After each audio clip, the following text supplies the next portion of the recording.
El ser humano, las personas cuando somos jovencitos, 4 años, 5 años aproximadamente, hacemos un diagnóstico de quiénes somos. Y ese diagnóstico, que es una aproximación a nuestra idea de quiénes somos, se convierte como en un veredicto. Y vivimos apegados a esa imagen durante mucho tiempo. ¿Qué pasa? Que esa imagen es una representación hecha en un momento de gran inmadurez por nuestra parte y que sin embargo la llevamos cuando somos personas ya adultas. ¿Qué pasa? Que al final no vivimos de acuerdo a quiénes somos en realidad, sino a quiénes creemos que somos. Cuando nos abrimos a esto y empezamos a explorarnos, no nos juzgamos tanto, sino que nos escuchamos mejor, entramos más en nuestras propias entrañas, descubrimos facetas magníficas, admirables. Señor Alonso, a mí me interesa mucho saber en qué consiste tener una visión. La visión es la expresión posiblemente de la cualidad más potente del ser humano, la capacidad más potente que es la imaginación. El ser humano es el único ser dentro del mundo animal que tiene la capacidad de proyectar porque tiene una estructura llamada área prefrontal en el cerebro humano. Nosotros vivimos proyectados al futuro. Si alguien quiere destruir a un ser humano, solo tiene que destruir su futuro, decirle no hay futuro. Entonces toda la fuerza que nosotros tenemos en el presente está muy enraizada en cómo vemos nuestro futuro. Por eso es tan importante proyectar un futuro ilusionante. No es tanto tener un sueño como que el sueño te tenga a ti. Porque si el sueño te tiene a ti, empieza verdaderamente a transformarte, te obliga a crecerte, te obliga a elevarte de nivel, te obliga a expandirte. ¿Qué pasa? Que la imaginación es una cosa que la valoramos muy poco de boquilla y muy poco en nuestros sistemas de enseñanza, en nuestros sistemas de educación. Creo que una de las preguntas más potentes que nos podemos hacer es ¿qué podemos hacer juntos para crear un futuro mejor? Hoy se sabe, por ejemplo, que lugares como Silicon Valley, considerados pues, de los lugares donde hay mayor creatividad y mayor desarrollo empresarial, en gran parte están basados en la cantidad de roces bonitos que hay entre las personas, de cómo comparten ideas, de cómo construyen unos sobre lo que dicen otros. ¿Qué pasa? Que si no usamos esos puntos de conexión, no hay nadie que solo sea más inteligente que todos juntos. Bueno, Mario Alonso, en el libro de la respuesta, usted plantea la importancia de hacerse preguntas, pero claro, ¿por dónde empezar? ¿Cuáles son las mejores preguntas que hay que hacerse? Las mejores preguntas son aquellas que no tienen una respuesta automática. Por ejemplo, si alguien me dice, ¿te gusta el café? Yo diría, no. Es una respuesta automática. Pero si alguien me dice, ¿qué tiene que ocurrir hoy para que tu día sea extraordinario? En ese momento me paro. Ese pararse implica la utilización de otra capacidad extraordinaria del ser humano, que es la inteligencia. Viene del latín intus legere, capacidad de penetración. La pregunta me hace mirar dentro, y dentro es donde están las grandes potencialidades del ser humano. Por eso las preguntas abiertas, aquellas que no tienen una respuesta automática, son tan valiosas, porque me invitan a meterme dentro y a explorar. Hay preguntas que abren espacios enteros. O sea, lo importante es no solamente preguntar a los demás, sino preguntarnos a nosotros mismos. Claro.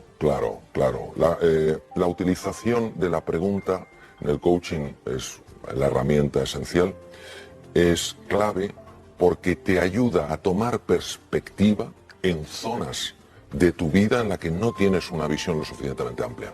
Usted también dice que la palabra es tan importante y tiene un poder curativo incluso hasta para personas que están pasando por una enfermedad. Tengo la certeza absoluta de que es así, la certeza absoluta. Y esto es una cosa que se descubrió 7 siglos antes del nacimiento de Cristo por médicos griegos. Nuestro razonamiento utiliza palabras y a su vez nuestro razonamiento no sería el que es si no tuviéramos palabras. Las palabras abren cajones emocionales.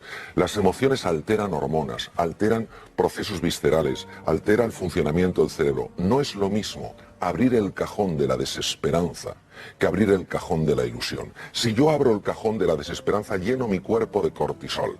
El cortisol elevado en sangre de forma constante es tremendamente lesivo. Daña células cerebrales, daña los huesos, el sistema cardiovascular, el sistema de defensa. Si yo abro el cajón de la alegría, son otras hormonas las que aparecen en la sangre. Aparece la serotonina, aparece la dopamina, aparecen neuropéptidos. Es decir, no soy la misma persona. Ni siquiera el aspecto es el mismo. La gente me ve y dice, oye, tienes algo diferente, irradias otra cosa. En el primer caso,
negatividad, frustración, resentimiento, desesperanza en el otro, irradias ilusión. Claro, no es lo mismo irradiar una cosa que la otra. Desde luego. ¿Qué diferencia hay entre valor y virtud? Valor es todo aquello que perfecciona a un ser humano. Virtud es cuando eso ya se ha integrado en mi conducta. Por ejemplo, la amistad es un valor. ¿Por qué? Porque la amistad perfecciona al ser humano.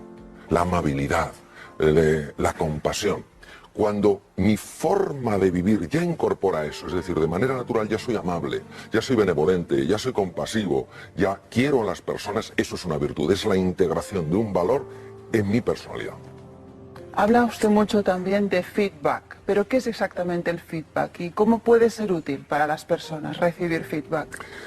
Todo organismo vivo necesita retroalimentación, es decir, está constantemente en contacto con el exterior y tiene que reconocer lo que es algo que le ayuda y lo que es algo que le anula. Por tanto, tiene que estar recibiendo fragmentos de información, analizarlos y en base a eso utilizar una estrategia. Si tenemos una ameba, una estructura muy sencilla, viviendo en una charca y alguien echa un detergente, la ameba tiene que captar la presencia del detergente para que su capacidad de movimiento en el agua le lleve a una parte de esa charca que esté más limpia. ¿Qué ocurre? Que los seres humanos, a la hora de recibir información, muchas veces lo que recibimos no es información, son juicios. Lo has hecho bien, lo has hecho mal, lo tenías que... Entonces, eso no es información, eso es un juicio, en lugar de datos concretos, objetivos, medibles, que a mí me den información para poder mejorar. Eso es el feedback, es imprescindible, pero hay que darlo bien. Usted habla de que es muy importante para los estudiantes y para su formación el poder practicar, ¿no? el participar en este caso. Pero yo no sé por qué muchos jóvenes tienen miedo, sienten vergüenza de participar en las aulas, en las clases. Yo creo que sobre todo...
El mundo latino es muy lesivo con el tema de la pregunta, muy distinto del mundo anglosajón. Yo he tenido oportunidad de vivir en los dos. En el mundo anglosajón se hace una pregunta y qué raro es que haya una ridiculización de esa pregunta o se diga pregunta inoportuna. En el mundo latino es muy frecuente que cuando alguien haga una pregunta tenga la sensación de que se ha equivocado y ha hecho una torpeza.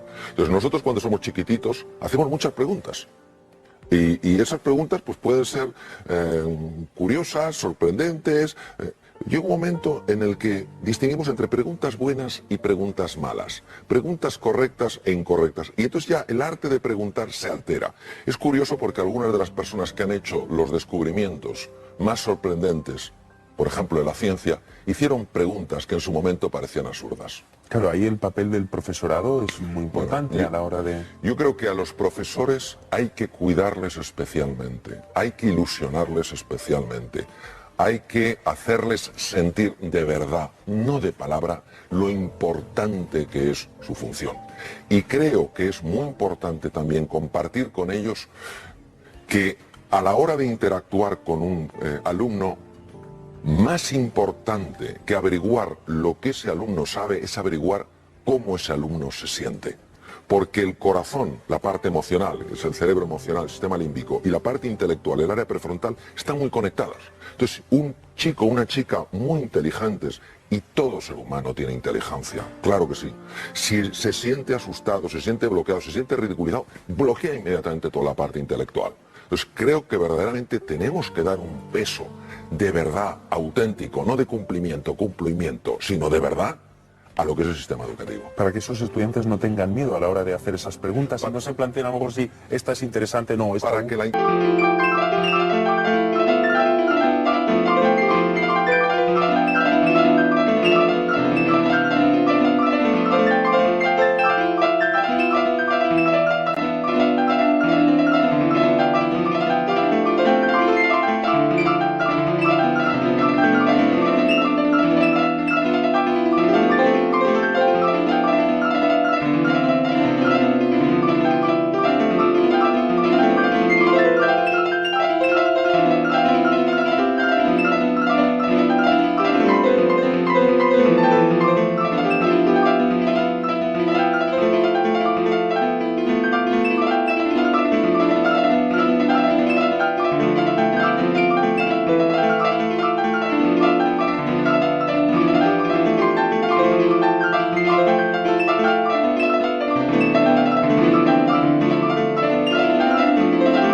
Exacto, para que la interacción entre profesores y alumnos sea mucho más potente. Todos tenemos que aprender, no podemos perder la capacidad de asombro. Y a la hora de aprender o querer cambiar, usted hace mucho hincapié en la reevaluación de las propias experiencias de uno. ¿Tan importante es? Es importantísimo. Cuando nosotros hemos mielinizado, es decir, hemos madurado ciertas áreas cerebrales en relación con el lenguaje, ya no aparecen solo eventos, hechos y emociones. Se cae el vaso y yo me asusto. Aparece una evaluación.